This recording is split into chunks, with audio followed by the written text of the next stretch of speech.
Uhum.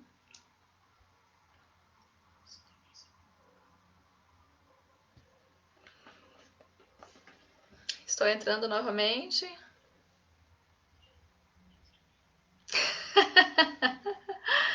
Vou manter aqui. Ok aí, me ouvindo? Deu certo?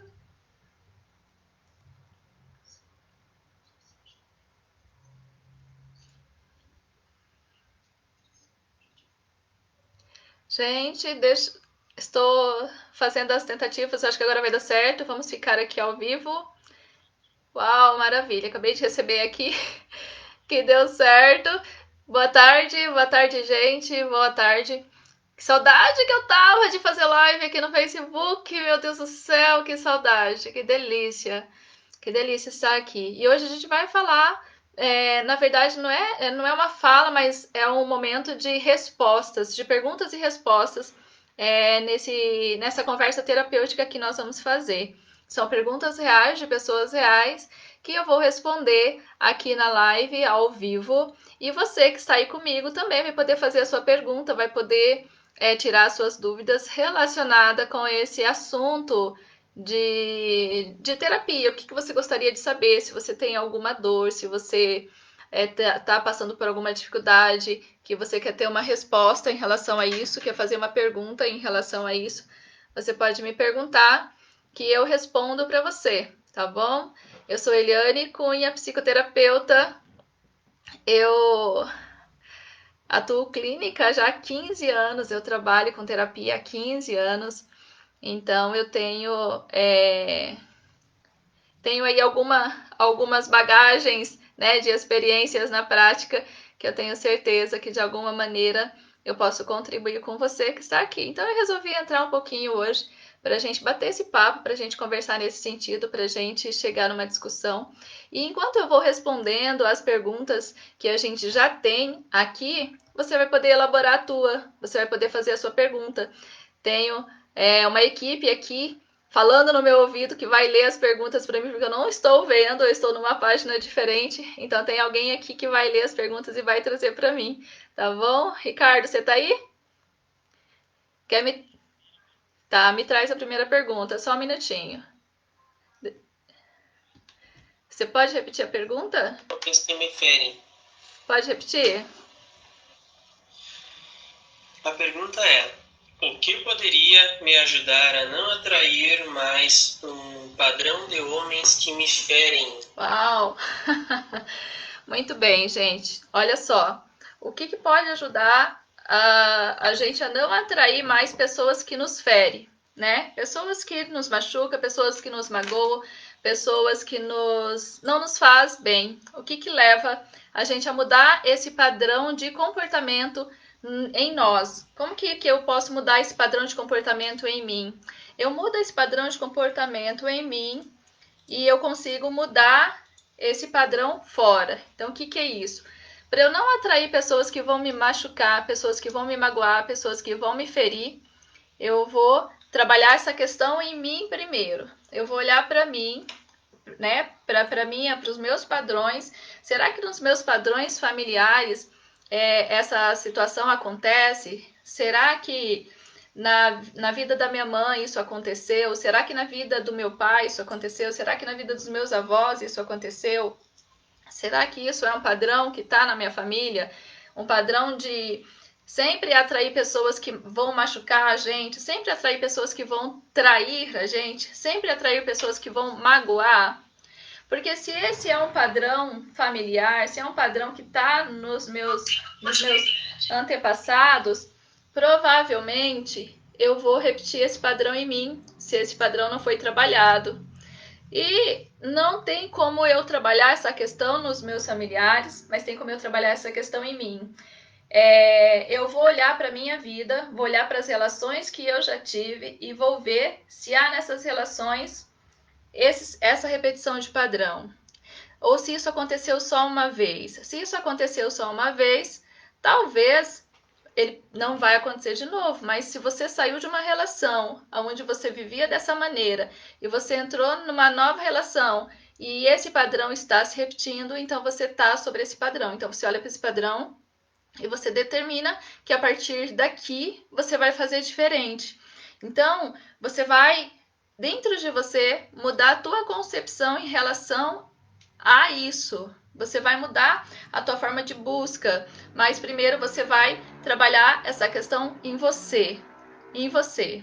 Você vai tirar isso da mente. Você vai parar de pensar nessa situação, porque aquilo que eu estou pensando está gerando a minha realidade. Se eu estou pensando que eu vou sempre estar atraindo relações que vai me trair, que vai me magoar, que vai me machucar, é aquilo que eu vou estar tendo para mim sempre.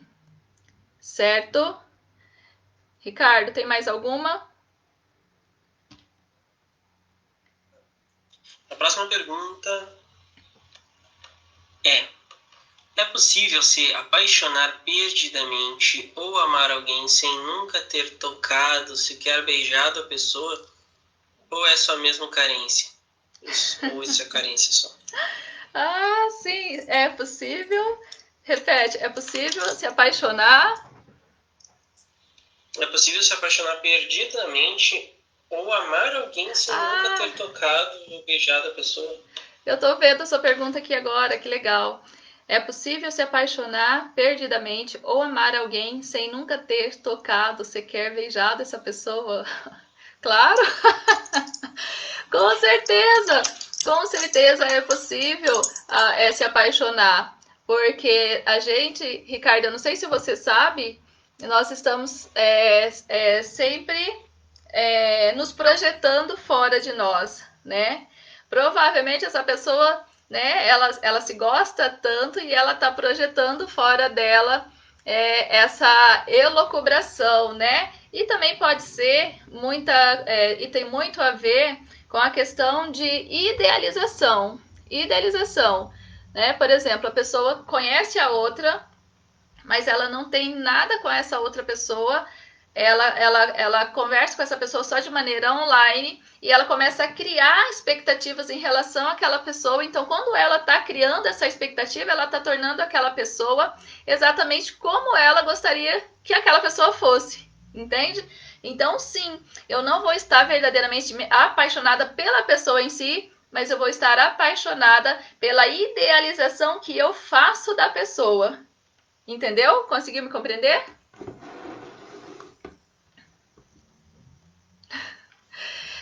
É assim que acontece. Eu acabei de... Sim. Tem uma pergunta aqui da Eliane Heideck. Oi, Eli, que bom você aqui, minha amiga. Deixa eu ler aqui. Como não sofrer com as injustiças e ingratidão de pessoas tão próximas? Exatamente. Como não sofrer, né? Quando a gente delega para essas pessoas um poder maior do que elas têm em relação a gente, por exemplo, eu estou dando um valor muito grande para a pessoa, eu estou colocando uma consideração muito grande em relação àquela pessoa. Logo, eu espero dessa pessoa algo que seja favorável em relação a mim. Então, quando aquela pessoa faz alguma coisa que eu não estava esperando, ou que eu acho injusto, ou que eu acho ingrato, eu sofro pra caramba. Mas porque eu coloquei essa expectativa em cima da pessoa. Eu coloquei essa expectativa sobre a pessoa e eu esperava que a pessoa retribuísse para mim. E como ela não retribuiu, baseado então naquilo que eu esperei dela, eu acabo sofrendo, porque ela não deu, né? Ela não me devolveu aquele comportamento que eu estava esperando. Isso sempre ele tem a ver com a gente. Isso sempre tem a ver com o que nós buscamos no outro. E o outro nem sempre vai corresponder àquilo que eu quero dele. Nem sempre ele vai agir na minha direção como eu estou agindo na direção dele. E nós somos seres humanos, né? É muito natural a gente querer que o outro retorne, né? A gente querer que o outro reconheça, a gente querer que o outro faça pra gente o mesmo que a gente está fazendo para o outro. É natural a gente querer. Só que quando isso não acontece, a gente se frustra, a gente se decepciona, né? A gente se sente injustiçado e porque o outro não fez aquilo que a gente queria. A melhor forma de a gente poder lidar com essa situação é você não esperar tanto do outro. Tudo que você fizer na direção do outro, tudo que você fizer pelo outro, né? Faça porque você está se satisfazendo naquilo. Porque a satisfação maior está em você. Não em esperar pelo outro, porque quando a gente espera, uma hora ou outra, a gente acaba se frustrando. E isso é muito certo. Isso é muito certo, porque a gente não consegue mandar no outro, né? A gente não consegue controlar o outro, a gente não consegue ditar as regras e fazer com que o outro siga, né, naquele passo a passo do que a gente espera dele, certo? Muito bem, mas se tiver alguma outra pergunta, me manda aí, tá bom? Mandei a próxima pergunta aqui no texto, você consegue ver? Deixa eu ver, peraí.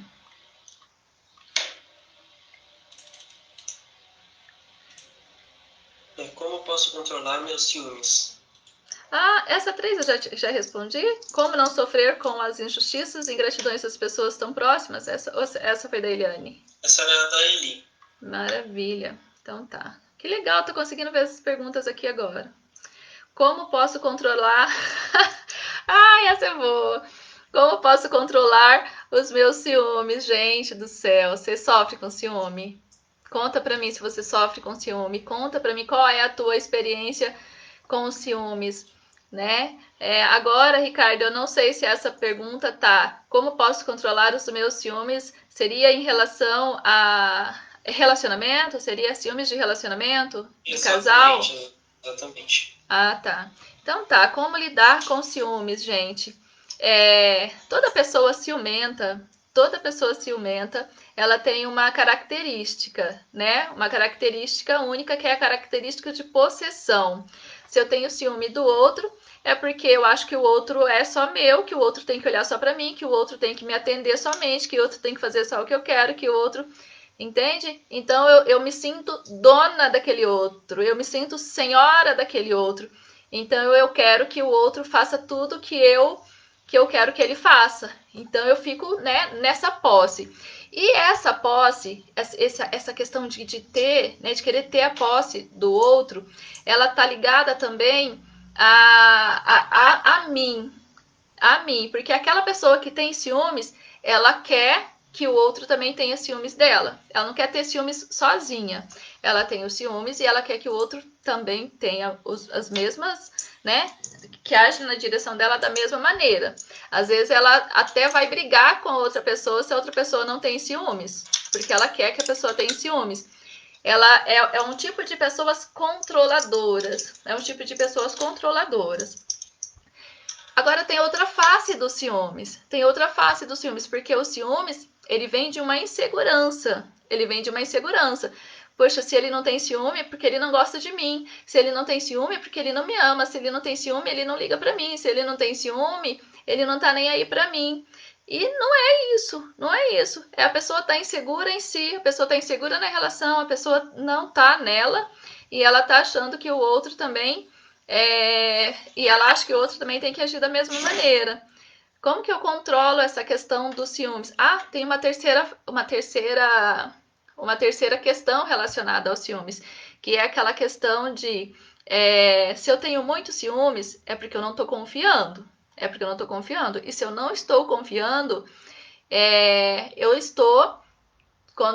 como eu sempre estou refletindo aquilo que eu sou no outro, se eu não confio no outro, tem alguma coisa aí por trás porque eu não estou confiando no outro, né? Então é bom dar uma olhada em você mesmo ou em você mesma. Eu não sei se é homem ou se é mulher essa pergunta aqui, mas é bom dar uma olhada em você mesmo e ver da onde que está saindo esses ciúmes, da onde que está saindo essa falta de confiança, da onde que está saindo esse querer controlar o outro.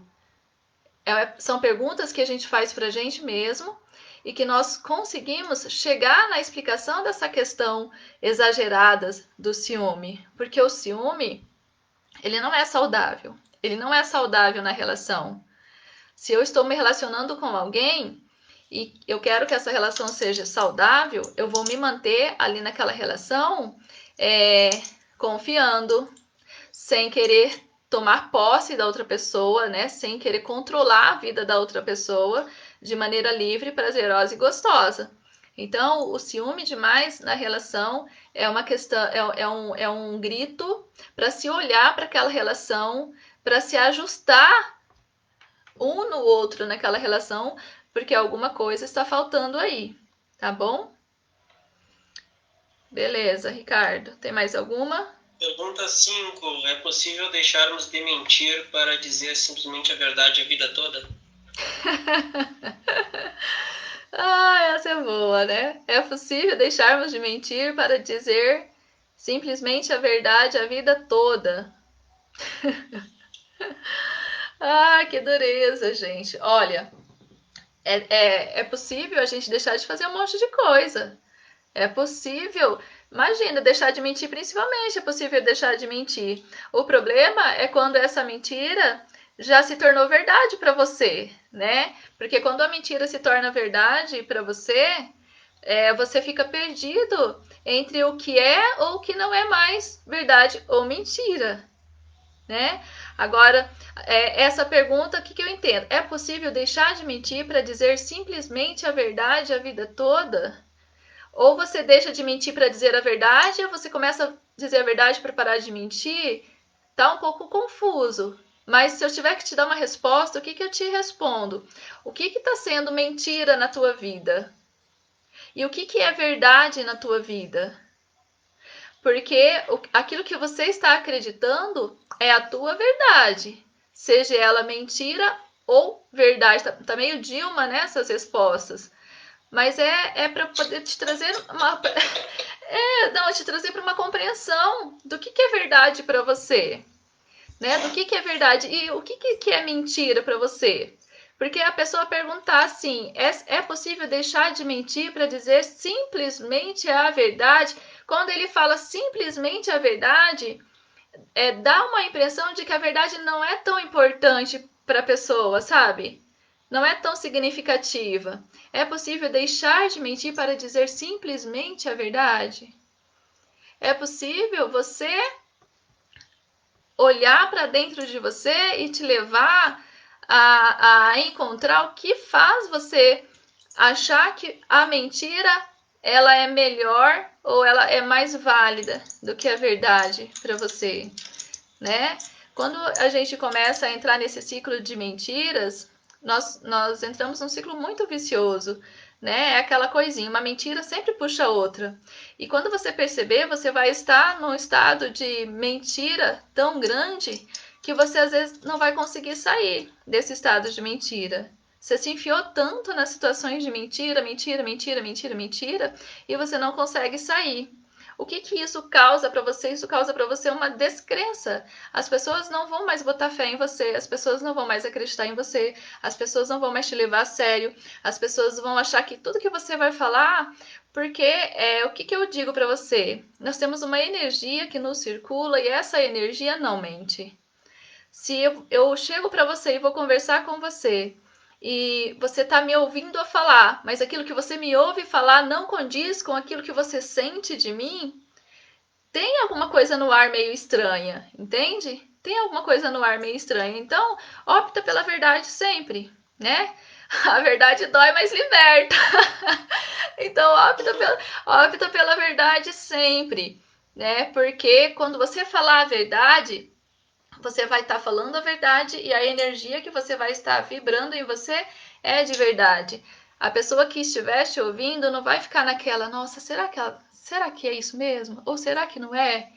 Né? Não sei se você já conversou com pessoa assim, que quando você vai conversar com a pessoa está falando uma coisa, ela está falando e parece que é tão verdade para ela aquilo que ela está falando, e você está ali, né, ouvindo, mas você está sentindo algo estranho, você está sentindo algo esquisito, o negócio não está batendo, não, sabe quando não está casando os santos, né? É porque alguma coisa naquela pessoa que está falando aquilo não está condizendo com o que realmente está dentro dela, com aquela suposta verdade, né? Talvez uma verdade verdadeira que está ali dentro dela. Mas optar pela verdade é sempre o melhor caminho, é sempre a melhor opção, né? Para você não se perder nesse processo, porque a mentira ela faz isso com a gente, ela acaba nos ganhando, né? E quanto mais eu minto, mais eu vou ficar dentro desse processo de mentiras. Certo? Próxima. Beleza, pergunta 6. Quem já teve depressão tem a possibilidade de ter novamente? Depressão é uma doença hereditária? Quem já teve depressão tem a possibilidade de ter novamente. Depressão é uma doença hereditária. A depressão, ela é uma doença hereditária no sentido de gene, né? De gene. Se ela tem isso na família, provavelmente ela também tem, mas isso não significa que a pessoa vai desenvolver essa doença. A depressão ela pode ser combatida com vários fatores, principalmente o do próprio organismo. Por exemplo, eu tenho substâncias no meu próprio corpo, meu próprio organismo produz essas substâncias, que são substâncias, né, que vai me trazer alegria, que vai me trazer bem-estar, que vai me fazer sentir bem. E quando o organismo não está produzindo essas substâncias, eu vou me sentir para baixo, eu vou me sentir deprimida. E como que eu faço para produzir essa substância sem precisar tomar remédio? Eu vou fazer exercício físico, eu vou buscar me elevar, eu vou buscar ler um bom livro, eu vou buscar conversar com pessoas saudáveis, eu vou buscar me elevar. Agora a pergunta, quem já teve depressão tem a possibilidade de ter novamente? Com certeza. Por quê? Com certeza, eu digo. Porque o cérebro ele já tem um caminho neural estabelecido. Ele sabe exatamente qual que é o caminho da depressão. Ele sabe exatamente. Então é só pintar um gatilho que o cérebro te leva de novo para aquele caminho neural. E aí você consegue agora, né, não ter essa recorrência se você mudar o teu caminho neural. Você modificar, sair daquele caminho que o cérebro já está acostumado, que ele sempre te leva, né, que te causa depressão. Você vai mudar e vai criar um novo caminho, uma nova informação mental para você, que é aquilo que eu te falei. Você vai, né, se exercitar, fazer exercícios físicos, você vai caminhar, você vai correr, você vai conversar com pessoas saudáveis, você vai, né, buscar se alimentar com alimentos saudáveis também. Então você consegue não ter essas recorrências, essas recaídas ao estado de depressão novamente. Quando você perceber que isso está acontecendo com você, você vai voltar-se para você mesmo e vai fortalecer em você mesmo e você vai sair desse caminho. Você vai sair, porque se você não cria essa força interna em você mesmo de sair desses caminhos neurais que não te levam para aquilo que é bom, você sempre vai estar sendo levada. Está sendo levada. Por que eu falo isso? Porque quando o cérebro ele cria um caminho neural, ele automatiza aquele caminho neural. Então, pintou um gatilho, uma situação que te engatilha, é igual a música, por exemplo, né? Aquela música que você ouvia com teu namorado, vocês ouviam essa música junto, vocês falavam sobre essa música junto, vocês comprou CD, deu um pro outro de presente dessa música junto, e depois você acabou com o namorado, você acabou a relação, não tem mais amor, não tem mais nada, e quando você escuta a música, pá, entra em processo depressivo, porque a música te traz uma lembrança de algo que você viveu e que você não está vivendo mais. E aí você escuta a música é o gatilho neural, né? É o gatilho que desencadeia aquela lembrança, aquele caminho. Então o cérebro te leva lá para aquele momento onde vocês ouviam tudo junto, onde era muito bom, mas hoje não é porque tem uma experiência ruim, uma experiência negativa, né? E toda vez que você escutar a música, você vai se remeter àquilo. Por quê? Porque você não mudou esse caminho neural. Esse caminho neural sempre vai estar te levando para aquela lembrança, para aquela memória, para aquela recordação. Então, mudar o caminho neural é não apagar as informações que eu tenho. Não é possível, ninguém apaga a memória de ninguém. Mas é eu ressignificar, é eu dar um novo significado para aquilo em mim e modificar até o gatilho. Modificar até o gatilho, porque eu vou estar sempre tendo esses gatilhos. Mas quando eu modifico esses gatilhos, é como se eu lembrasse da música, eu mudei o caminho neural, né? Eu mudei o caminho neural, agora quando eu escuto a música, eu vou lembrar de outra coisa. Talvez até lembre daquele meu ex-namorado, mas eu não lembro com tanto sofrimento, com tanta tristeza, porque eu já resolvi isso em mim. Tem depressão, não tem mais nada, certo? Mais alguma? Pergunta da Eliane. Nos explique sobre constelação, como funciona e qual é o resultado. Uau, muito bom, Eli. A constelação, eu suponho que você queira saber da constelação familiar sistêmica, né? É isso mesmo?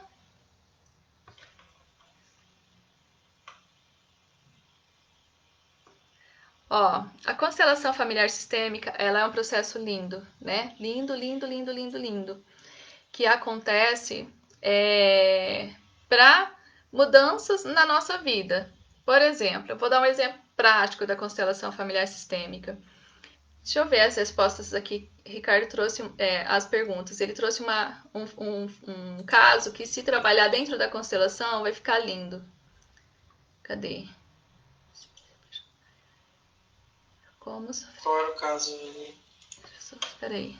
Tem uma pergunta que tem tudo a ver, que dá para trabalhar dentro da sistema, que vai ficar maravilhoso isso. Que poderia atrair mais. Ah, esse aqui, ó. Que já foram feitos o que poderia acho que foi a primeira que você fez. O que poderia me ajudar a não atrair mais um padrão de homens que me ferem.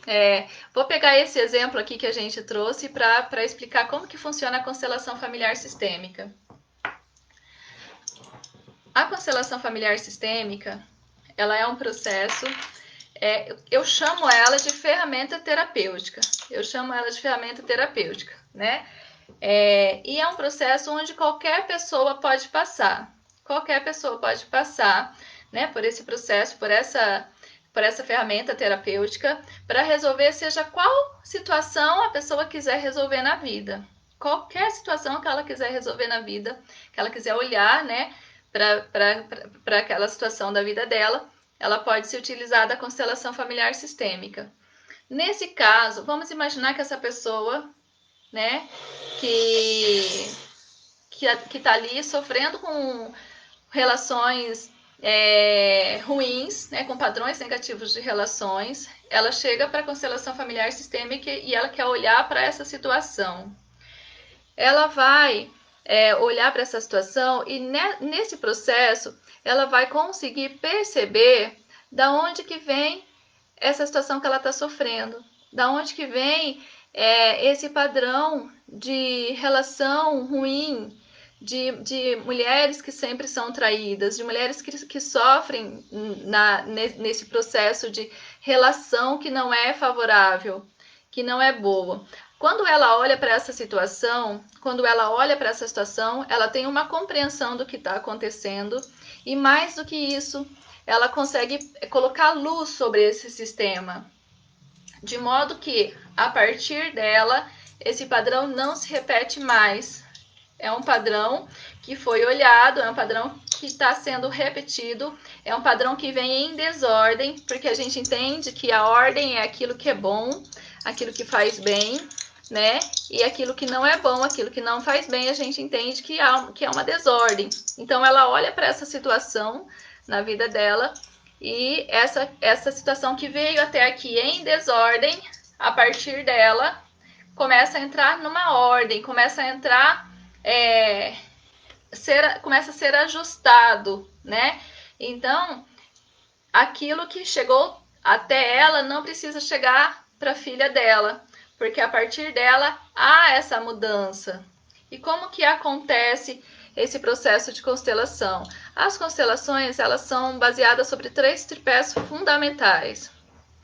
3 tripés que define a constelação familiar sistêmica, que é a hierarquia, o pertencimento,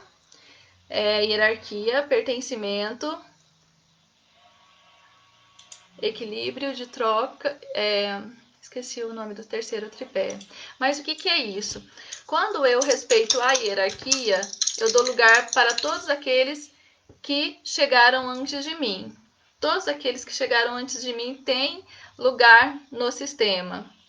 A de pertencimento, não importa quem faz parte, todos pertencem. Todos pertencem. E a de equilíbrio e troca é o dar e receber no sistema. É o dar e receber no sistema. Agora, se você me trouxer uma situação específica, de repente você fala, Eliane, eu gostaria de saber como que vai funcionar no meu caso. Por exemplo, eu tenho uma relação muito ruim com o meu filho, ou eu tenho uma relação muito ruim com o meu trabalho, ou eu tenho uma relação muito ruim com a minha sogra. Aí eu consigo ser mais específica para você e trazer uma solução mais específica, uma explicação mais específica que eu acho que você vai compreender melhor.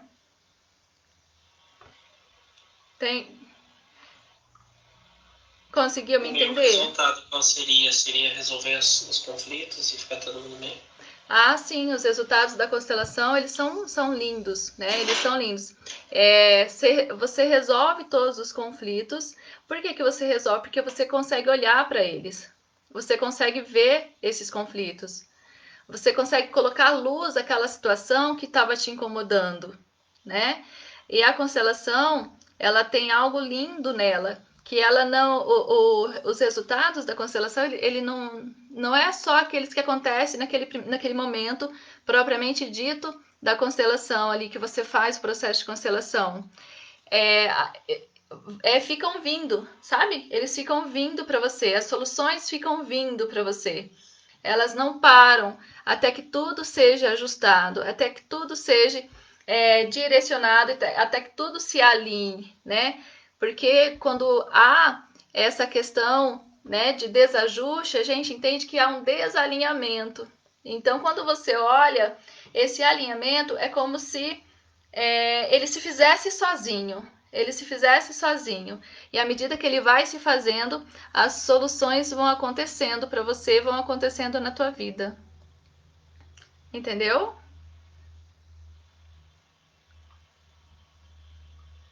Alguma dúvida? Sim?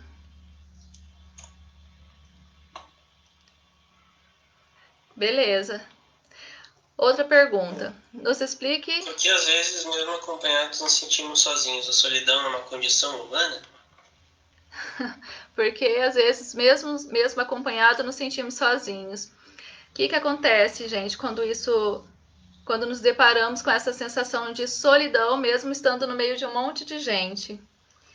É aquilo, Ricardo, quando você não está em você, quando você não está em você, você não se encontra no outro e nem em lugar nenhum. Então, não importa onde você está e com quem você vai estar, você vai ter essa sensação de tristeza, essa sensação de solidão, essa sensação de estar só. E a necessidade, por mais que você não se sinta completo e preenchido, você vai ter em si a necessidade de estar com outra pessoa, a necessidade de se relacionar com outra pessoa e a necessidade de se manter em relação com outra pessoa. Porque se você não está com a outra pessoa, você enlouquece, sabe? Você enlouquece em você porque você se vê sozinho. E só a ideia de se ver sozinho, só a ideia de se imaginar sozinho, só a ideia de se pensar sozinho já é enlouquecedora. Você não dá conta disso. Porque, na realidade, você não está em você. Você não sabe ainda quem você é, você ainda não se encontrou, você ainda não se percebeu que estar em você basta para você. Então você fica, né, tendo essas sensações mesmo estando com outras pessoas, se sentindo sozinhos e fazendo o possível para que essas pessoas continuem estando com você, entende? Você sente essa necessidade. É quase que um sequestro, né? Você prende essas pessoas em você, ainda que essa relação não seja tão favorável assim, mas pelo menos você não está sozinho, entende? Porque você não consegue estar só com você mesmo, você não se percebe e em si você não se basta. Então, por isso há essa questão, né, de às vezes a gente estar no meio de um monte de gente, se sentir sozinho e morrer de medo da solidão e achar que se eu não estiver com ninguém, eu estou solitário. E não, a gente precisa perceber que nós somos capazes de nos preencher a nós mesmos, e não importa se eu estou com alguém ou se eu não estou, eu jamais vou estar só, né? Eu jamais vou estar só. Até porque eu não sei qual que é a tua crença, e ainda, né, não importa qual seja, porque essa pergunta não é sua, mas talvez eu não sei qual é a crença da pessoa que fez essa pergunta, mas se ela crê em Deus, é mais uma prova de que ela jamais vai estar só, né? Não tem como. Se ela vai para o mais profundo abismo, lá Deus vai estar com ela. Se ela vai para os altos montes, lá Deus vai estar também. Então ela jamais vai estar só. O maior problema nosso é não acreditar nisso, né? O maior problema é a gente não se perceber enquanto sujeito, né, da própria vida, sujeito da própria história, sujeito de si mesmo. Porque quando eu me percebo sujeito de mim mesma, eu estou pronta para estar comigo em qualquer lugar, né? Eu sei que eu jamais vou me abandonar. Eu vou estar comigo sempre. Então eu vou me bastar em mim. E quem estiver comigo não vai ser de maneira sequestrada, né? Porque a pessoa quer estar ali, se ela não quiser estar, tá tudo bem. Ela vai estar onde ela quer estar, porque ela também é livre para estar onde ela quiser. Mas eu vou estar em mim, eu vou me bastar em mim, isso vai ser o suficiente para não me fazer mais sentir essa solidão mesmo estando no meio de um monte de gente. Às vezes, falando por mim, às vezes eu tô no meio de um monte de gente e eu quero estar só.